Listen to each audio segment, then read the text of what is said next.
let's take a look at some of the possessions that Kevin Durant had in yesterday's game against the Oklahoma City Thunder. Just kind of examining the Suns' spacing, the movement within the spacing, whether guys are in the correct positions, if his processing is off. Like, let's just kind of look at a handful of those reps that came from that ever-active defensive performance from the Oklahoma City Thunder and just kind of assess what was going on from the film. Before we start the video, thanks for tapping in with it. I appreciate y'all. Please like and subscribe to my YouTube channel as well. And please also leave comments. I'm more than willing to engage in conversations so long as you do so from an unbiased perspective. Let's talk hoop. All right, without further ado, let's get to this film session. First play we're going to see here, as we see them close the possession, I want to emphasize Jusuf Nurkic being the one that's grabbing a rebound, because when he's grabbing rebounds, which he did in abundance obviously in this game, but just generally when he's the one that's grabbing rebounds, they're starting to implore for him to go ahead and initiate offense.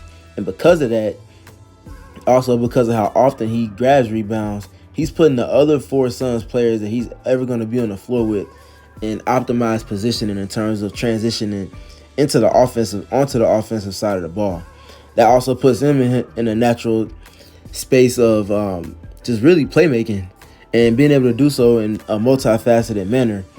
And it just, in general, creates pace. And that's exactly what the Suns want. And we see them kind of renegotiate and respace here before we get into a Durant post touch. This is his first one of the game here. We talked about pregame Oklahoma City Thunder sending doubles from the first passer or from one pass away if it's coming from a different angle. They always send a double team from one pass away. They're consistent with it. They're stubborn in it, and clearly their process within it is solid. And we saw the Suns, however, do a great job, especially early in this game, nailing the spacing, getting whoever it is that was that first passer out of there with a cut, like we see here from Nurkic.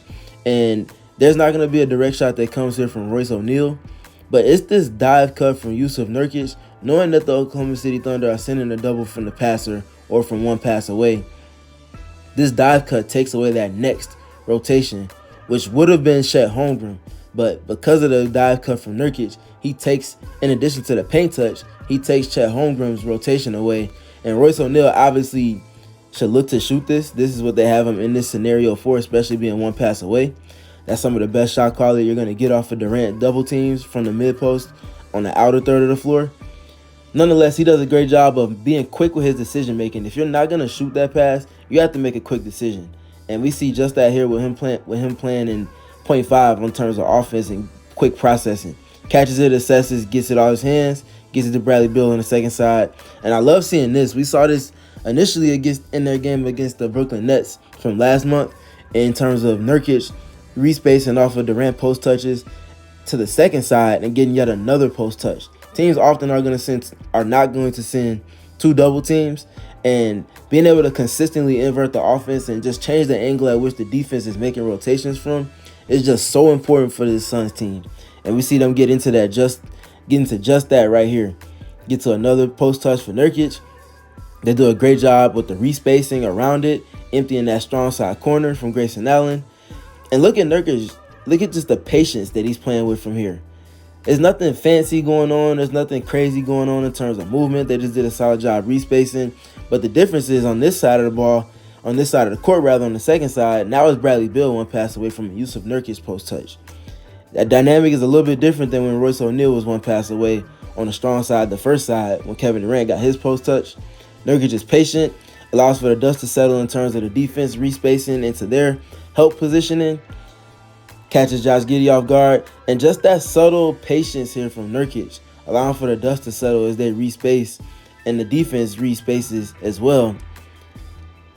That subtle jump from Josh Giddey enables a space for Bradley Beal, who's one pass away, enables a closeout, but also in addition to all of that, it creates a reaction advantage.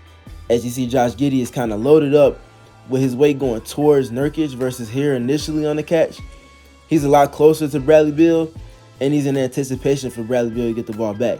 So he transitions from that to when Nurkic decides to make that kick-out pass, enables a closeout for Bradley Beal to play off of. You get a paint touch, swing, +1, boomerang back, Royce O'Neal 3. And then here we're going to be seeing on this next possession, another Nurkic rebound, He's going to find a quick hit ahead to Royce O'Neal, and they play it up the sideline, kind of like high school teams do, and some college teams do as well in terms of their transition break. And we see it get to Kevin Durant, and we're going to pause it here because on the catch, he gets the ball. Now, this is obviously not a traditional post touch, but it's a post touch, a mid-post touch for Kevin Durant, just simply because of him being able to draw two to the ball in this context, with him having the ball in isolation here. So we see them do just that. I'm pausing it here because he's getting the ball with 19 seconds on the clock. That is extremely important because these are long development plays when you're trying to play off of two to the ball, specifically from the mid-post to post, or just kind of empty corner isolations like this one is in the secondary break. Playing off of double teams, that's going to mean the defense is rotating. You have to be able to swing and make quick decisions, but you also need time on the clock to do so. We'll get into the dynamics that we saw with them getting it to him too late in the clock a little bit later in this film session. But this is A+ process from the Suns, getting it to them this early and allowing for themselves to play advantage basketball for a lot more of a portion of the shot clock than they saw later on in the games. And as we kind of press play and let it go through here, we see the Suns respacing, the dust settles on that. And then we see the rotations coming from the Oklahoma City Thunder. Double team from one pass away like we talked about in the first possession. It's Grayson Allen here. We see Kevin Durant do a great job of processing and not being too quick. Sometimes you want to beat the defense quickly, but sometimes it's better and more advantageous to let the dust settle on their rotations and to kind of let them kind of just be a little bit more stagnant. And it's easier for him to make those reads when the defense is stagnant than obviously when they're moving and flying around in rotations. He's able to kind of sniff out where the pocket is. Hits Royce O'Neal with a great pass on the skip on the 45 to the opposite side. Bradley Beal does a great job respacing to that backside corner. And this is all done with such great pace that it enables a closeout for Bradley Beal to attack. Leads into a paint touch. And then guess what? Out of that, now the defense is flattened out. The defensive shell is broken. It's somewhat even flattened out. And then we're going to see a nice paint touch, kick, skip, Kevin Durant 3. Return the sender for 3, knock that down. And then here's where we saw some of the woes start to kind of come in terms of the process. So we see the Oklahoma City Thunder are going to obviously be putting two to the ball on Kevin Durant here. They get the initial switch. Ultimately, the double is going to come again from one pass away, leaving Grayson Allen open. And the difference is, though, before we even get to the actual result that comes from this play, and I kind of let it just kind of flow through slowly here. Even from the inbound pass, 14 seconds on the clock. All of this is going on, and the shot clock is just bleeding away. And Oklahoma City, this is obviously very much to their advantage and to their favor because they know they're ultimately going to send a double team on Durant once he gets his touch. Obviously, he gets that touch, and especially with Bradley Beal off the floor, they were more than okay with sending these double teams ad nauseum and high volume. And we see them get into just that. And again, this is moving really slow intentionally. So as you can see the way the shot clock is just bleeding away, how things ultimately respace as the dust settles. They ultimately send a double team with 6 seconds on the clock. Lou Dort decommits from Grayson Allen, one pass away, commits to the ball. And now Kevin Durant's forced to try to make a quick decision, again, without him being able to be patient, which is a weapon for him. And he just can't make the reads, and they can't get the spacing in terms of executing within that advantage that they want because of the pressure that the late clock is putting on them. And then we let it get back to regular speed here. They try to get into a swing, getting all the way to the backside, but again, there's just not enough time on the shot clock. It's a shot clock violation. Being quicker, getting into that process is important, and getting it to Kevin Durant in those spots earlier in the shot clock, if that's the layer of the process that they're deciding to attack through, is important. Just like them getting into their half-court sets with 20 seconds on the clock versus 16 and 17, like we see them go back and forth with over the course of this season. No different than that. And then here we see them getting into it early. Again, we get into it early. He's got 17 seconds on the clock, and he's got the ball in the mid-post. A+ process here to start it. And then here from there, the spacing could certainly be better here, but they still end up getting a great shot quality from the 45 skip here from Kevin Durant. So you see him skip it to the second side. See Royce O'Neal doing a solid job occupying a specific spot within their spacing. And it's really opposite slot more than 45, but it's a kind of 45-degree angle skip from Kevin Durant out of that mid-post. And again, the value that comes from Royce O'Neal being able to play connector within the Suns offense is there. Quick processing, and Eric Gordon he hasn't finished that one. And then here we see them getting to the Durant post touch. This time it's going to end up being middle third. I like how they kind of flip the angles at times. Now, this is obviously not a direct angle flip, but he flips the angle of the screen based off of where the ball is swung to, and then they respace out of that. Ends up turning into an empty angle pick and pop play here between him and Grayson Allen. And he's got his touch with 15 seconds on the shot clock. Very good. And in addition to that, in the contrast to where we saw his touches come priorly in this film session, this one's coming from the middle third of the floor. And I think this is important because what's going to stem from that makes it a lot tougher for the defense to double team when he's in the middle third of the floor, especially without a live dribble. And it's also easier for him to see that. And in addition to all of that, it's also easier for the Suns to respace around that, to stretch out those rotations that the defense is ultimately going to try to get into from putting two to the ball as much as possible. We see him do a great job of just engaging Williams as he closes on the double team, gets off it quickly. And now we're going to see the Suns playing advantage basketball. Swing. And this is where the hiccups start to come. So we talked about the timing at which Durant got his touch, the pace out of that, and him being patient. This is where you have to continue to attack. The defense is in rotation. And this catch from Eric Gordon is a catch and hold. And he's one of the main culprits for the Suns this season in these scenarios where they're playing advantage basketball. And a catch and hold allows for the defense, really just does them an extreme favor and allows for them to get back into neutral positioning in terms of leverage and in terms of rotations and all of that stuff. You have to catch this if you're Eric Gordon, catch it, and especially with Bismack Biyombo, the opposing center, closing out to you, pick a lane and attack it. You can go baseline, and we see Royce O'Neal respace in the pocket like he always does, in addition to Grayson Allen being spaced to the opposite corner, deep into that corner. Or you could go towards the middle of the floor, towards the nail on the drive to his right hand, and obviously be going to his strong hand, be able to play from that. Again, Grayson Allen still being in space on the opposite side of the floor from you, and Royce O'Neal on the baseline or dunker spot being able to play in the pocket from there. You can't just catch and hold in this scenario. It's got to be a quick decision, quick processing. And then in addition to that, you can't make this skip pass if you're going to hold it like that. You got to go get a paint touch after that, putting two to the ball. Suns give it up there.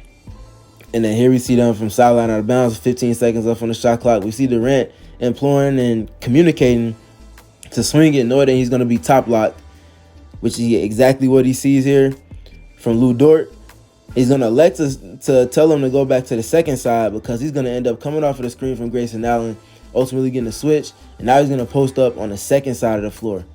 Gets the catch. Not a clean one, but nonetheless, it's a catch. But the thing is, like we talked about in a couple possessions prior, this started with 15 seconds. All of that communication and getting to that opposite side of the floor is good, but the processing has to be so much more quick and sharp when you're playing with now 7 seconds on the clock with the ball in the air on the way to Durant.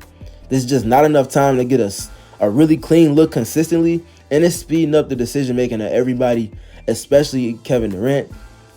Ultimately, can't make what he wants to make happen here, but in addition to everything else that we're seeing, Bradley Beal, in this context, in this scenario, there's one thing to space, but when you kind of in this scenario, there's got to be a cut from that backside. And then if there's a cut, whether that be a cut from Bradley Beal or a cut from Grayson Allen, somebody getting a paint touch from that second side in terms of cutting is going to collapse the defense on that second side, which is Lou Dort, who ultimately gets this steal. And even though it's in the late clock, if you get somebody that dive cuts immediately past just use of Nurkic respacing, that's going to suck that field rotation in from the backside. And then we're going to see one of those two, whoever is the one that didn't cut, be open for a wide open three-point opportunity, or they might be able to sneak in to the line of sight from Lou Dort, get a paint touch off of that cut, and potentially get a basket. But instead, because everybody's standing around and kind of watching Kevin Durant rather than having a cut and replace action type of happening on that backside, they get a steal, and that's more points for the Oklahoma City Thunder. Great job from Grayson Allen here. Though he got beat at the point of attack of the drive, he's able to play back into it, get a stop for the Suns. Now they're playing transition. And then again, we keep talking about Durant getting these touches a lot earlier in the shot clock and how that bodes well for the Suns. We see that in addition to it happening on a secondary break. Suns do a great job spacing here. Yusuf Nurkic does an excellent job, again, with him being the passer, immediately cutting through, getting out of there. That creates space in addition to collapsing the backside defense some. As soon as he cuts, you see the window that opens up for Kevin Durant on this 45 skip off of the post touch. Gets it to Grayson Allen, a +1 to the backside, burns the defense, and that's cash. And then on this rep here, just going to be kind of looking at action finally taking place with 16 seconds left, so let's keep that in mind. We're going to see him getting into that empty corner pick and pop play, getting Durant into post positioning. He's going to it with Eric Gordon. They get the switch. Oklahoma City ends up going switch and hit on Kevin Durant. They send a double team again from a pass away. Anticipating that, we're going to end up seeing Eric Gordon do a great job getting off of it quick. He's in a different context than we saw him in the possessions earlier, but here he's one pass away, and he still had issues in terms of processing quickly even from this position. Nonetheless, he does a great job getting off it quick, gets it to Grayson Allen. Grayson space to the proverbial 4-point line. That's a long distance closeout for Josh Giddey, the next rotation to make. And there was a closeout for him to attack, and he's able to slither to the basket, and that's a bucket. Just seeing the Suns be better with their processing in terms of getting it to Durant earlier in the shot clock rather than later, allowing for him to be more patient than having to speed up his processing because of the pressure that the shot clock is given, is going to just be good for them in terms of their process playing off of him. They need these touches to come on consistently and on volume, with them putting 2 to the ball on Kevin Durant against most teams. And that's obviously a way for them to invert offense. That's an important layer for them. And for them to continue to nail the little things within that is important. We saw it in stretches against the Oklahoma City Thunder, but we also saw them make mistakes like we pointed out in this film session. Got to find a way to get more of the former than the latter, especially down this home stretch with the types of teams that they're going to be going up against.